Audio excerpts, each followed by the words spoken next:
नमस्कार, मेरा नाम आलोक है। आप लाइव स्ट्रीज देख रहे हैं। इस वीडियो में हम चर्चा करेंगे, हम आपको एक करिश्मा दिखाने जा रहे हैं, एक आपको जादू दिखाने जा रहे हैं। कैसे बिहार के सबसे बड़े सरकारी अस्पताल पीएमसीएच, ये वही पीएमसीएच है जो दावे कर रही है, जो पीएमसीएच के बारे में दावे किए जा रहे हैं सरकार की तरफ से कि वो विश्व का दूसरा सबसे बड़ा अस्पताल बनेगा। और फिलहाल कोरोना की जब दूसरी लहर चल पड़ी है तो पीएमसीएच में व्यवस्थाएं काफ़ी अच्छी हैं। कितनी अच्छी हैं, अब आप ज़रा कहानी सुनिए।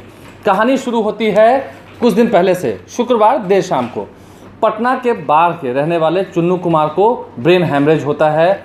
उन्हें तुरंत पटना के पीएमसीएच में भर्ती कराया जाता है। बड़ी बात यह है कि जब पीएमसीएच में भर्ती कराया गया उस वक्त भी 200 रुपये लिए गए ताकि बेड तुरंत मुहैया कराया जा सके।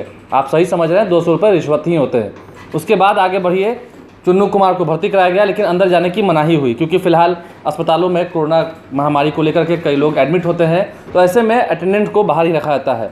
कल देर शाम तक बताया गया कि हालत स्थिर है। शनिवार, कल की बात कर रहे हैं, कल देर शाम तक उनकी पत्नी कविता देवी को बताया गया, जो अपने 2 बच्चों के साथ इस फोटो में आपको दिख रही होंगी, उन्हें बताया गया कि ठीक है। वो भी तब बताया गया, अंदर से वीडियो तब ला के दिया गया जब उसके लिए भी 200 रुपये दिए गए।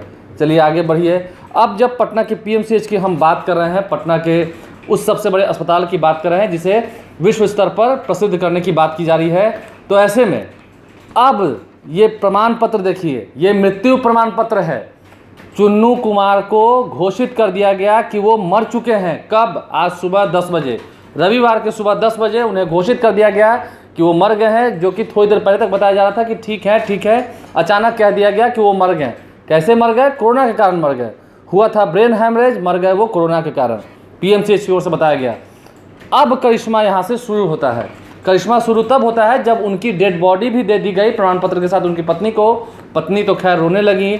किसी भी पत्नी का वही हाल होगा जब पता चलेगा कि उसके पति की मृत्यु हो चुकी है, वो भी कोरोना को लेकर। गाइडलाइन जो जारी किया गया है उसके अनुसार डेड बॉडी को घर ले जाने से मना कर दिया गया। कहा गया कि इसकी अंत्येष्टि करनी होगी। अंत्येष्टि करने के लिए जब पत्नी उसे पटना के बांस घाट ले गई अपनी पति की पार्थिव शरीर को, और जब चिता पर लिटा दिया गया, जो मशीन है विद्युत शवदाह गृह है जिसमें मशीन के सहारे, विद्युत के सहारे यानी कि इलेक्ट्रिसिटी के सहारे बॉडी को जलाया जाता है, जब उसमें चिता पर लिटा दिया गया, ट्रे पर रख दिया गया, तो पत्नी ने अंत में हाथ जोड़े, 150 रुपये भी दिए वहाँ पर भी। जी हाँ, 200 रुपये वहाँ भी, 150 रुपये वहाँ भी रिश्वत ही थे कि मेरे पति का चेहरा मुझे दिखा दिया जाए। जब पर्दा हटा चेहरे पर से तो पत्नी भौचक्की रह गई। वो उसके पति की लाश नहीं थी। पत्नी खुश हो गई। उसके बाद क्या था, फिर पत्नी अपने बच्चों को लेकर पटना के पीएमसीएच पहुंची। उसी पीएमसीएच में जिसमें इतना बड़ा कारनामा हुआ है, इतनी करिश्माई चीज़ हुई है कि मृत्यु प्रमाण पत्र बॉडी के साथ दे दिया गया और उसका पति चुन्नू अभी जिंदा है। पटना के बाढ़ का रहने वाला है, ब्रेन हैमरेज हुआ था, पटना के पीएमसीएच में भर्ती कराया गया था इस उम्मीद के साथ कि चलिए विश्व का दूसरा बड़ा अस्पताल बनने जा रहा है, तो व्यवस्थाएं अभी से ही दुरुस्त हो गई होंगी। स्वास्थ्य विभाग कहाँ है? स्वास्थ्य महकमा कहाँ है? स्वास्थ्य मंत्री मंगल पांडे के कानों तक ये बात गई है या नहीं गई है?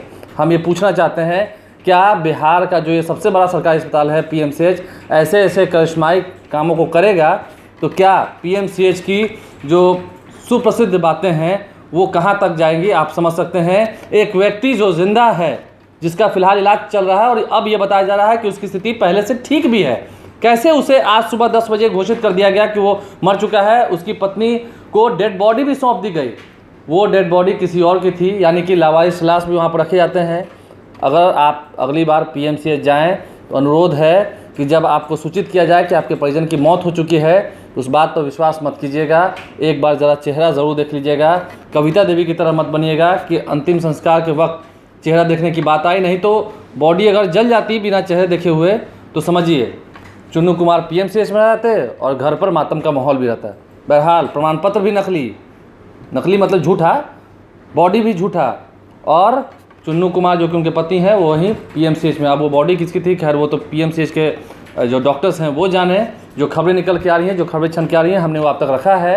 बहरहाल रिश्वत के इस दौर में परसों से लेकर आज तक हमने आपको कई बार बताया होगा कि 200 रुपये रिश्वत भी देने पड़ते हैं, क्योंकि फ्री में तो होता नहीं है और वो कोई ऑफिशियल चार्ज भी नहीं है कि देना पड़े। एक वीडियो मंगवाने के लिए अंदर से 200 रुपये देना पड़े, पति का चेहरा देखने के लिए 200 रुपये देना पड़े, बेड चाहिए उसके लिए भी 200 रुपये देना पड़े। तो खैर 200 का दौर ये चल रहा है, आप समझते होंगे बातों को, लेकिन जल्द से जल्द उसे न्याय मिले, ये उसकी चाह है, उसकी मांग है। आप लाइव स्ट्रीम को देखते रहें। पटना का पीएमसीएच कितना करिश्माई हो चुका है, कितनी बेहतरीन तरीके से वो जादूगरी करता है, आप समझ रहे होंगे। हमारे चैनल को सब्सक्राइब कर लें, साथ साथ फेसबुक पेज भी लाइक करें। इसके अलावा ट्विटर हैंडल पर लाइव स्ट्रीम को फॉलो करें। धन्यवाद।